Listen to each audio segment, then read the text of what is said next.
Bloco 40. Economia e Comércio Exterior. Aula 1.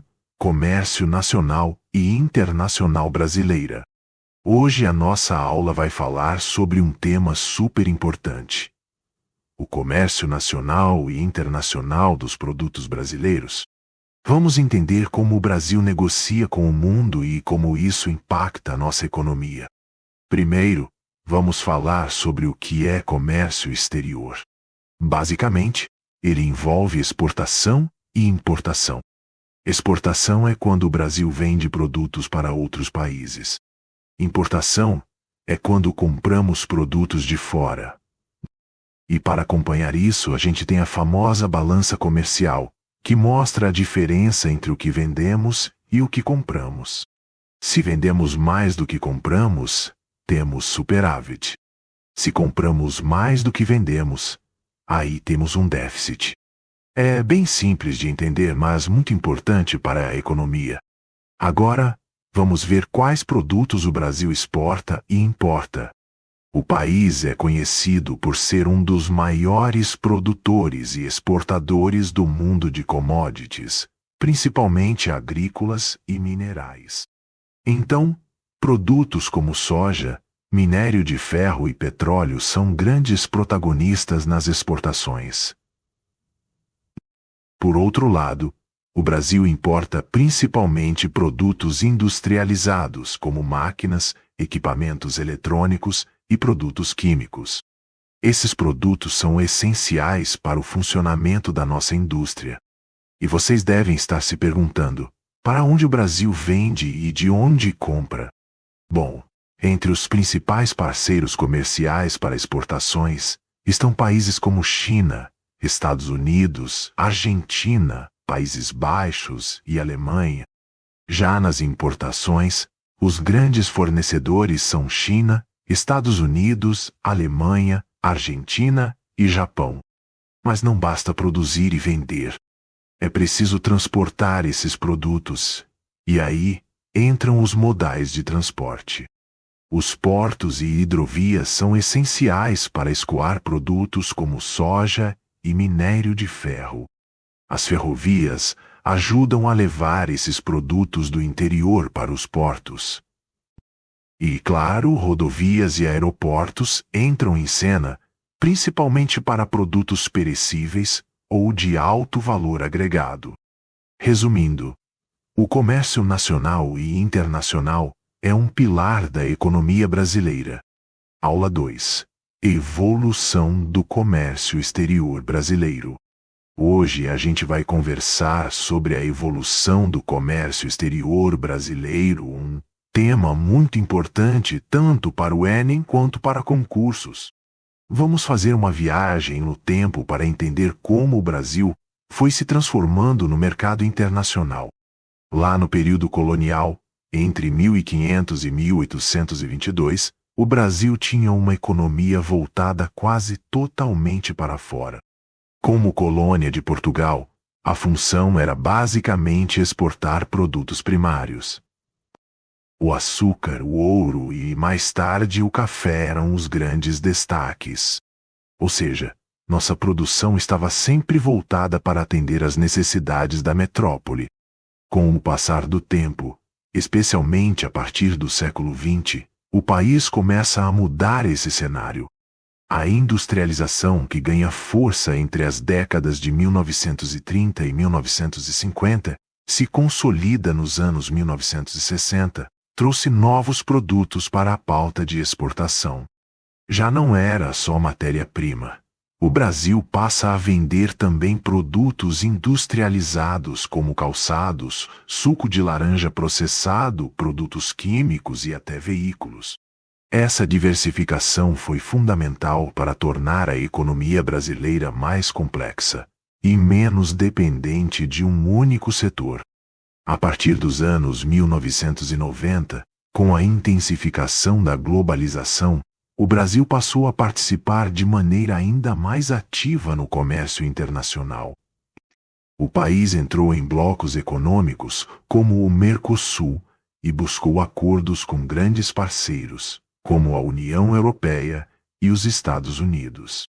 E nesse momento, as commodities voltam a ganhar peso.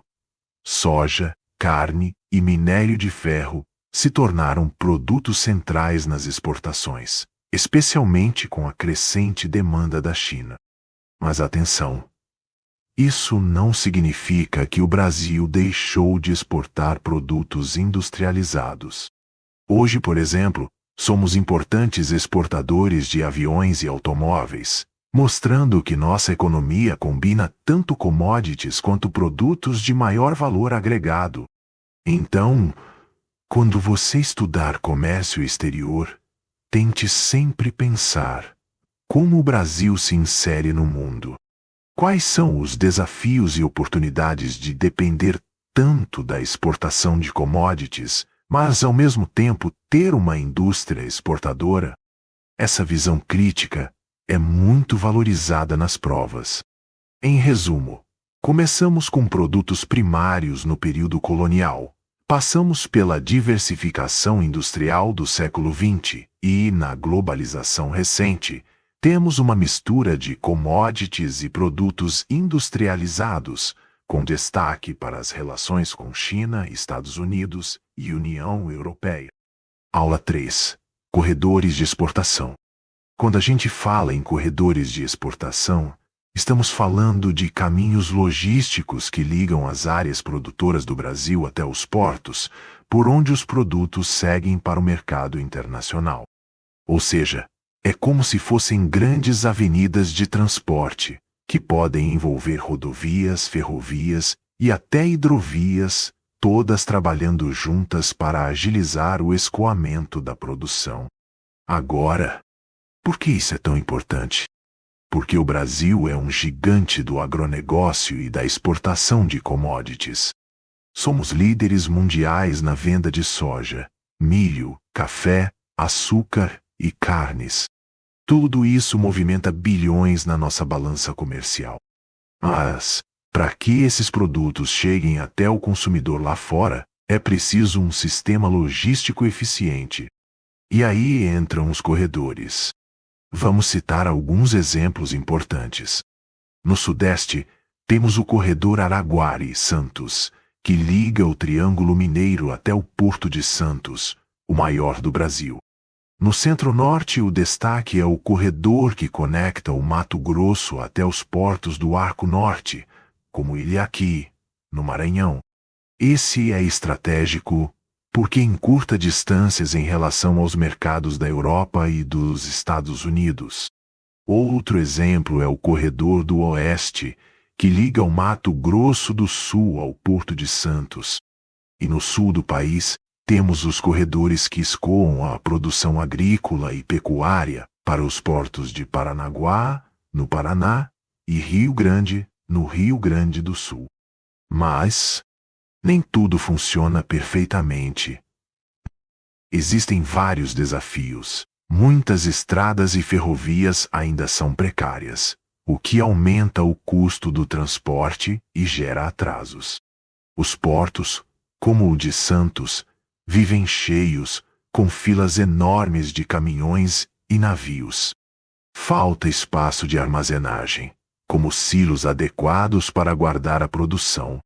E além disso, a gente ainda depende demais do transporte rodoviário, que é caro, poluente e muito vulnerável a problemas de combustível e infraestrutura. O ideal seria termos ferrovias estruturadas. Resumindo, os corredores de exportação são vitais para a economia brasileira, mas também mostram um retrato dos nossos desafios logísticos. Aula 4. Ferrovias versus rodovias. Você já parou para pensar por que tantas vezes ouvimos falar que o Brasil deveria investir mais em ferrovias para escoar suas exportações? Pois é, quando falamos em transportar grandes quantidades de mercadorias até os portos, esse debate faz todo sentido. Vamos imaginar a cena: centenas de caminhões carregados de soja, milho ou minério, todos cruzando as estradas do país. Isso significa trânsito, desgaste das rodovias e custos muito altos com combustível e manutenção. Agora, Compare com um trem. Um único trem pode carregar a mesma carga que centenas de caminhões, de uma só vez. Isso muda tudo. Primeiro ponto: o custo. Nas longas distâncias, o transporte ferroviário sai muito mais barato por tonelada do que o rodoviário. E para produtos de baixo valor agregado, como grãos ou minérios, essa economia é fundamental para o Brasil competir lá fora. Segundo ponto: o meio ambiente. O trem emite menos poluentes e consome menos combustível. Então, além de mais barato, é também mais sustentável. Terceiro: infraestrutura e segurança. As rodovias no Brasil sofrem muito com o peso dos caminhões, se desgastam rápido, exigem reparos caros e ainda são palco de inúmeros acidentes. Com mais carga nos trilhos, a tendência é aliviar as estradas e, de quebra, reduzir o número de acidentes graves.